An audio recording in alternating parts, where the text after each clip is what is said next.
그렇게 해서는 평생 시골 장터 수준이에요. 제가 좀 업그레이드 시켜드리려는 거잖아요. 저는 어머니 며느리이고 이 집은 며느리에게 고추장 비법 전수하는 게 전통이라면서요. 왜요? 뭐 잘못됐어요? 며느리의 그 말에 김복수는 손이 덜덜 떨렸다. 비법이요? 그게 뭐 대단한 거라고요? 그냥 고춧가루에 엿기름이잖아요. 그 말을 들은 순간 40년 세월이 한순간에 무너졌다. 자신의 손맛, 피와 땀으로 지켜온 순창의 장맛이 며느리 손에서 상품으로 팔리고 있었다. 하지만 복수는 고개를 들었다. 그깟 간판 몇 개로 순창의 맛을 훔칠 줄 알았냐? 세상이 그렇게 호락호락하지 않아. 그녀의 눈빛이 다시 불타올랐다. 너한텐 장독대가 그저 통장 잔고로만 보이지? 하지만 내 고추장은 세월로 익힌 거야. 이제 진짜 순창고추장 어머니의 복수가 시작된다. 끝까지 보면 속이 뻥 뚫리는 통쾌한 한방. 절대 놓치지 마세요. 안녕하세요. 도깨비 사연입니다. 오늘도 찾아와 주셔서 대단히 감사드립니다. 구독과 좋아요 눌러주신다면 이런 이야기를 더 많은 분들과 나누실 수가 있습니다. 정말 충격적인 이야기 지금부터 시작합니다. 나는 순창에서 40년을 고추장 하나로 살아온 김복순입니다.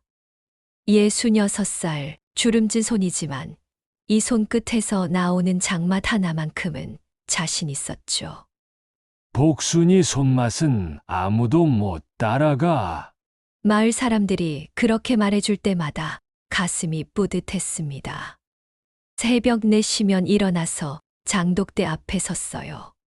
매주 뒤집고 소금물 농도 확인하고 고춧가루 손으로 버무리면서요. 이 맛은 기계로는 절대 안 나와. 손맛이 들어가야 제맛이여. 장터 단골들은 나만 찾았습니다. 복순이 고추장 아니면 우리 집 밥맛이 안 살아. 그 말 한마디에 얼마나 힘이 났는지 몰라요. 40년 동안 한 번도 쉰 적 없이 장을 담갔죠. 여름 더위에도 겨울 찬바람에도요. 손가락 마디마디가 다 휘었지만 후회는 없었습니다. 이게 내 인생이고 내 자부심이었으니까요. 그런데 3년 전 서울서 아들네가 내려왔어요. 며느리 이수지는 똑똑하다는 소리를 들었습니다. 대학도 나오고 회사도 다녔다더군요. 어머니, 요즘은 온라인 시대예요. 인터넷으로 팔면 대박 나요? 처음엔 무슨 소린가 싶었죠. 장은 사람이 직접 보고 맛보고 사는 거 아니겠어요? 그런데 수진이는 달랐습니다. 시골 감성, MZ 세대들이 열광해요. 어머니 손맛이면 충분히 승산 있어요. 말만 듣고는 뭔 소린지 모르겠더라고요. 하지만 며느리가 나서서 도와주겠다는데 마다할 이유가 있나 싶었습니다. 그래, 한번 해보자. 우리 며느리가 똑똑하다더니 기대되네. 수지는 정말 일이 빨랐어요. 예쁜 병에 고추장 담고 라벨도 붙이고 사진도 찍더군요. 어머니, 이건 이야기 스토리가 생명이죠? 40년 장인의 손맛, 이게 포인트죠? 뭔 소린지는 모르겠지만 기특했습니다. 며칠 뒤부터 주문이 막 들어왔어요. 서울서, 부산서, 심지어 제주도에서도요. 어머니, 대박 났어요. 한 달에 300병씩 팔려요. 수진이 신이 나서 소리치는 걸 보니 나도 덩달아 기분이 좋았죠. 우리 며느리 덕에 내 고추장이 전국구가 됐네. 그렇게 믿었습니다. 그때까지만 해도요. 어느 날 수진이가 내 작업실로 들어왔어요. 어머니, 비법 좀 알려주세요. 정확한 레시피요? 나는 조금 망설였습니다. 40년간 아무한테도 안 알려준 비밀이었거든요. 매주 발효 온도, 고춧가루 배합 비율, 엿기름 넣는 타이밍까지요. 며느리한테야 뭘? 우리 가문 장사인데. 다른 사람도 아니고 내 며느리인데 당연히 줘야지. 똑똑하니깐 잘할 거야. 나는 그렇게 생각하고 수첩을 꺼냈어요. 삐뚤빼뚤한 글씨로 적힌 비법 노트였죠. 이것만은 절대 다른 사람한테 보여주면 안 돼. 알았지? 우리 집 밥줄이다. 알고 있지? 절대 보여주면 큰일 나. 입도 뻥긋 말고 그냥 열심히만 해보는 거야. 네, 어머니. 당연하죠? 어머니 당연하죠. 저 믿으시죠? 수지는 고개를 깊이 숙이며 받았습니다. 그 진지한 제법 표정을 보니 믿음이 갔어요. 하지만 악마의 표정을 제가 그때는 미쳐보지 못했던 거예요. 역시 우리 며느리는 다르네. 어디서 이런 복덩이 이쁘니 독쟁이가 들어왔을꼬. 나는 그렇게 생각했죠. 하지만 그게 시작이었습니다. 내 인생 최악의 선택이었어요.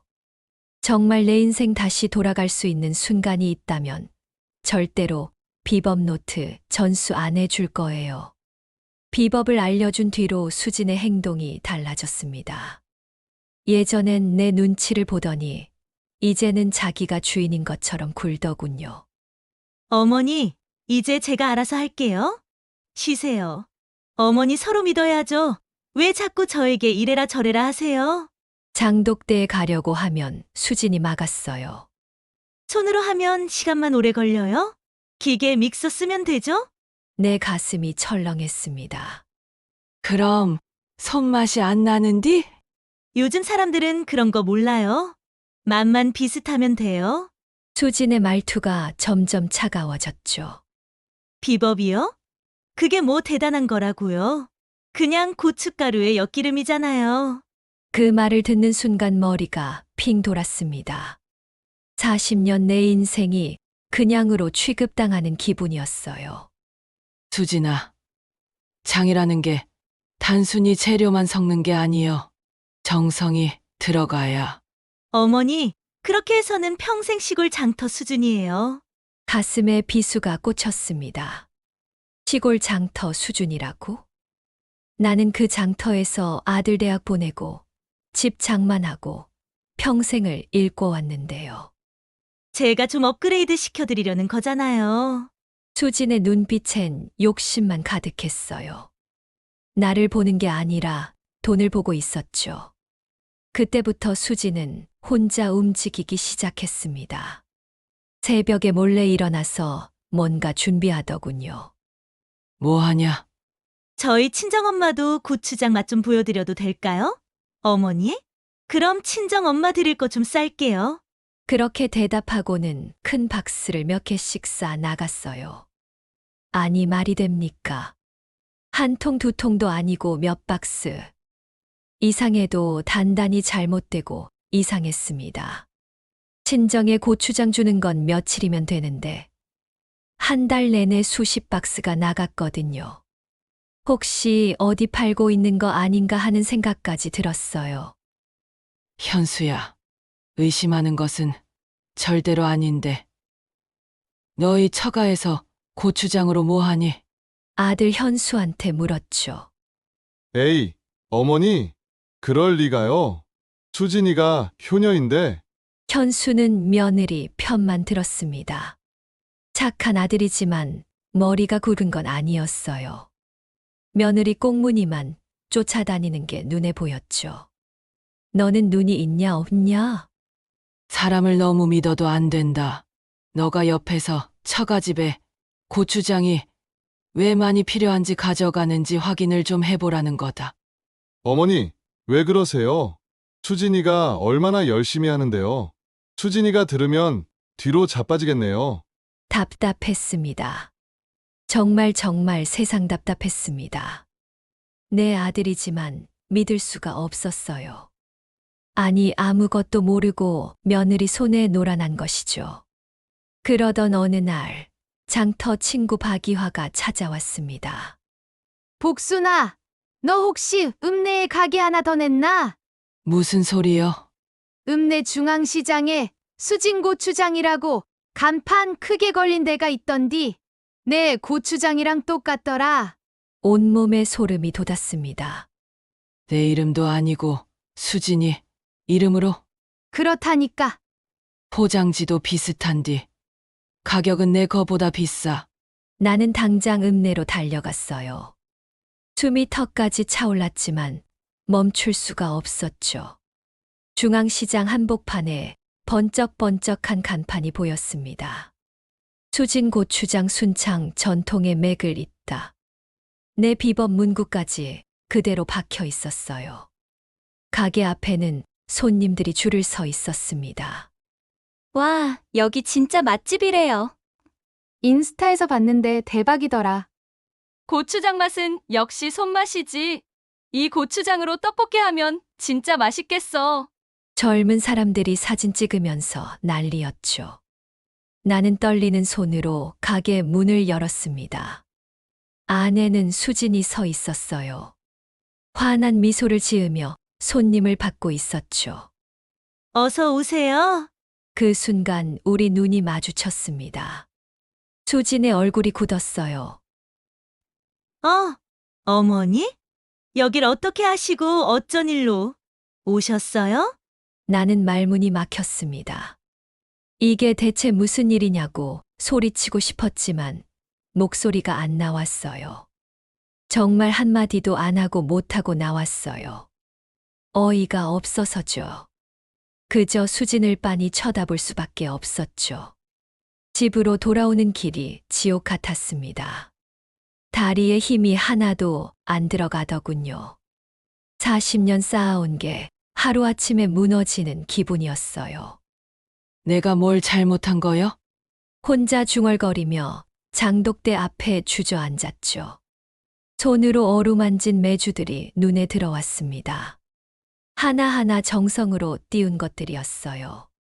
이게 다 무슨 소용이냐? 눈물이 주르륵 흘러내렸습니다. 66살 먹고 처음으로 내 인생이 허무하게 느껴졌어요. 저녁 때 수진이 들어왔습니다. 태연한 얼굴로요. 어머니, 배고프시죠? 저녁 차렸어요? 나는 밥상도 안 쳐다봤어요. 수진아, 너 나한테 할 말 없냐? 무슨 말씀이세요? 무슨 말이라니? 아까 낮에 우리 본 거 말이다. 읍내의 가게 말이여. 그게 대체 뭐냐? 수십 개씩 고추장 나갈 때 의심을 했다만 수지는 잠시 침묵하더니 대수롭지 않다는 듯 말했습니다. 아, 그거요? 제 친정 어머니랑 시작한 거예요. 내 비법으로? 어머니, 요즘 누가 손으로 고추장 담아요? 그건 그냥 옛날 감성이지. 장사감은 아니에요. 심장이 쿵 내려앉았습니다. 장사감이 아니라고? 저도 이제 제 인생 살아야죠. 어머니만의 세상은 끝났어요. 수진의 목소리에는 조금의 미안함도 없었어요. 오히려 당당했죠. 수진아, 그게 사람이 할 소리냐? 내가 너한테 비법까지 알려줬는디. 비법이요? 그게 뭐 대단한 거라고요? 그냥 고춧가루에 엿기름이잖아요.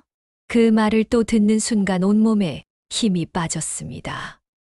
너 지금 양심도 없냐? 어머니, 이건 비즈니스예요. 감정 섞지 마세요. 저는 어머니 며느리이고 이 집은 며느리에게 고추장 비법 전수하는 게 전통이라면서요. 그래서 그걸로 장사 좀 했는데 뭐가 잘못된 거죠? 수지는 냉정하게 말하고는 방으로 들어가 버렸어요. 나는 그날 밤 한숨도 못 잤습니다. 천장만 멍하니 쳐다봤죠. 내가 뭘 잘못한 거지?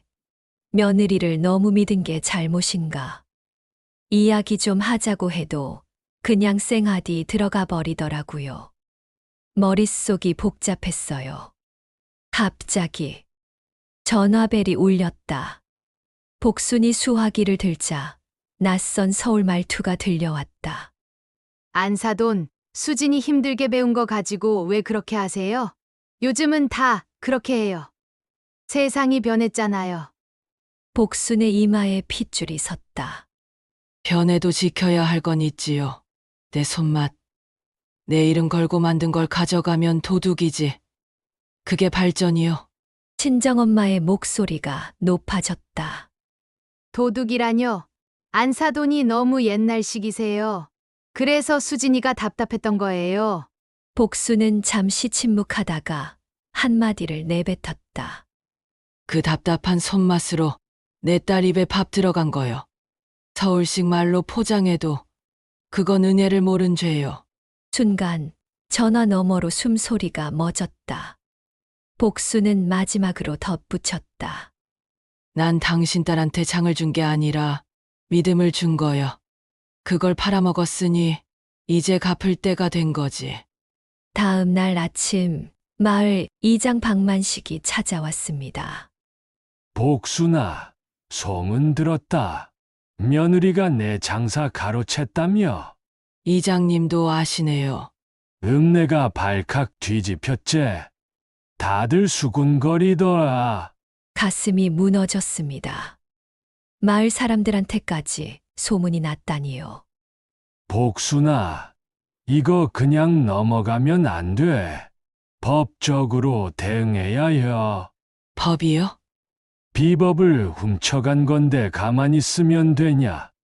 상표권 등록하고 부정경쟁 행위로 고소해야지. 박만식의 말에 정신이 번쩍 들었습니다. 그래, 가만히 당하고만 있을 순 없지. 이장님, 어떻게 하면 되는디요? 내일 법무사 사무실 가자. 내가 동행해 줄 테니. 그날 밤 나는 비법 노트를 꺼내 들었습니다. 삐뚤빼뚤 적힌 글씨들이 눈에 들어왔어요. 40년 동안 내가 쌓아온 모든 것이 담긴 노트였죠. 이걸로 반드시 되찾아야 해요. 주먹을 꽉 쥐었습니다. 며느리가 아무리 똑똑해도 법은 정의 편이겠죠. 그렇게 믿었습니다. 법무사 사무실에서 나온 답은 명확했습니다. 이건 명백한 부정 경쟁 행위입니다. 승산 있어요. 비법 노트와 40년간의 판매 기록이 증거가 되더군요. 나는 바로 고소장을 냈습니다. 며느리를 상대로요. 소식을 들은 수진이 집으로 쳐들어왔어요. 어머니 미쳤어요? 고소를 해요? 아니 며느리에게 전통으로 비법 전수라면서요. 지금 뭐 하시는 거예요? 내가 먼저 날 배신했잖냐. 이게 왜 배신이에요?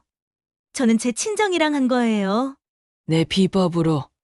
수지는 비웃었습니다. 이건 제가 만들어낸 브랜드예요.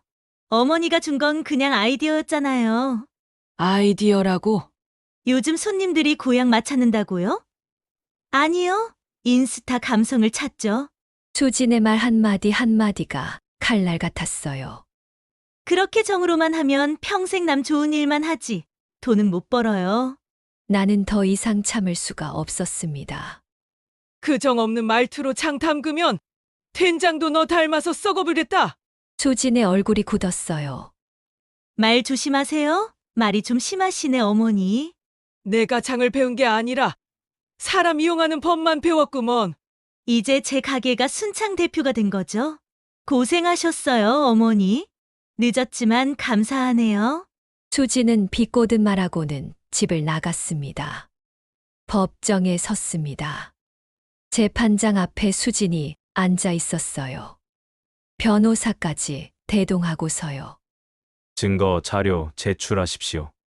나는 떨리는 손으로 비법 노트를 냈습니다. 40년 동안의 판매 기록, 단골 증언서까지요. 피고는 원고의 며느리로서 비법을 전수받았고 이를 무단으로 상업화했습니다. 수진의 변호사가 반박했어요. 레시피는 공개된 것이고 자유 경쟁입니다. 하지만 판사는 고개를 저었습니다. 가업의 비밀을 무단 도용한 점 인정합니다. 피고는 영업 중단하십시오. 수진의 얼굴이 하얗게 질렸어요. 나는 그제야 숨을 쉴 수 있었습니다. 판결이 나고 일주일 뒤였습니다. 수진의 가게 간판이 내려갔어요. 마을 사람들이 다시 내 장독대 앞으로 모여들었죠. 역시 복순이 손맛이 최고여. 정직한 사람이 이기는 세상이제. 나는 다시 메주를 뒤집으며 미소 지었습니다. 장맛은 돈으로 사는 게 아니라 세월로 익히는 거예요. 그날 저녁 장독대 앞에서 고추장 향이 가득 퍼졌어요. 40년 지켜온 이 맛은 누구도 훔쳐갈 수 없다는 걸 증명했습니다. 내 손으로 담근 장은 절대 안 썩어. 나는 그렇게 중얼거리며 다시 장을 저었습니다. 이게 바로 진짜 순창의 맛이었으니까요. 나는 이 일을 겪으며 깨달았습니다. 세상에는 두 가지 사람이 있더군요. 정성으로 쌓는 사람과 욕심으로 빼앗는 사람이요. 수지는 똑똑했습니다. 하지만 머리만 좋아서는 안 되는 게 사람이에요. 탐욕으로 배운 기술은 오래 못 간다. 이게 제가 66년 인생에서 배운 진리입니다. 고추장은 하루아침에 만들어지지 않아요. 매주 띄우고 소금물 맞추고 햇볕 쬐이고 세월 기다려야 하죠. 사람도 마찬가지입니다. 신뢰는 하루아침에 쌓이지 않고 한순간에 무너지죠. 수지는 빠른 성공을 원했어요. 하지만 세상은 그렇게 호락호락하지 않더군요. 손맛은 기계로 못 만들어. 이 말의 의미를 이제야 알겠습니까? 진짜 맛은 정성에서 나오고 정성은 마음에서 나옵니다. 욕심으로 채운 장독은 결국 썩어요. 하지만 정직하게 담근 장은 세월이 갈수록 깊어지죠. 여러분도 기억하세요. 빨리 가려다 넘어지는 것보다 천천히 가도 끝까지 가는 게 낫습니다. 정성으로 익힌 손맛만이 남는다. 그리고 세상에서 가장 귀한 유산은 재산이 아니라 진심과 정성입니다. 김복순 어머니는 평생 손끝으로 삶을 지켜왔지만 며느리는 그것을 돈의 수단으로 삼았습니다. 하지만 시상에서 가장 귀한 유산은 재산이 아니라 진심과 정성입니다. 김복순 어머니는 평생 손끝으로 삶을 지켜왔지만 며느리는 그것을 돈의 수단으로 삼았습니다. 하지만 시간이 지나면 알게 됩니다. 돈으로 번 성공은 금방 식지만 정성으로 쌓은 신뢰는 썩지 않습니다. 비법은 흉내낼 수 있어도 사람의 마음은 베낄 수 없습니다. 순창의 장맛이 세월을 이긴 것처럼 인생도 결국 진심이 이깁니다. 욕심은 빠르게 오르지만 오래 머물지 못하고 정성은 느리게 자라지만 끝까지 남습니다. 복순 어머니의 한마디처럼 비법은 훔칠 수 있어도 손맛은 못 훔친다. 이 말은 단지 장사 이야기가 아니라 인생의 진리입니다. 남의 것을 빼앗아 얻은 이익은 결국 자신을 무너뜨리고 믿음을 지킨 사람만이 마지막에 웃습니다. 간이 지나면 알게 됩니다. 돈으로 번 성공은 금방 식지만 정성으로 쌓은 신뢰는 썩지 않습니다. 비법은 흉내낼 수 있어도 사람의 마음은 베낄 수 없습니다. 순창의 장맛이 세월을 이긴 것처럼 인생도 결국 진심이 이깁니다. 욕심은 빠르게 오르지만 오래 머물지 못하고 정성은 느리게 자라지만 끝까지 남습니다. 복순 어머니의 한마디처럼 비법은 훔칠 수 있어도 손맛은 못 훔친다. 이 말은 단지 장사 이야기가 아니라 인생의 진리입니다. 남의 것을 빼앗아 얻은 이익은 결국 자신을 무너뜨리고 믿음을 지킨 사람만이 마지막에 웃습니다.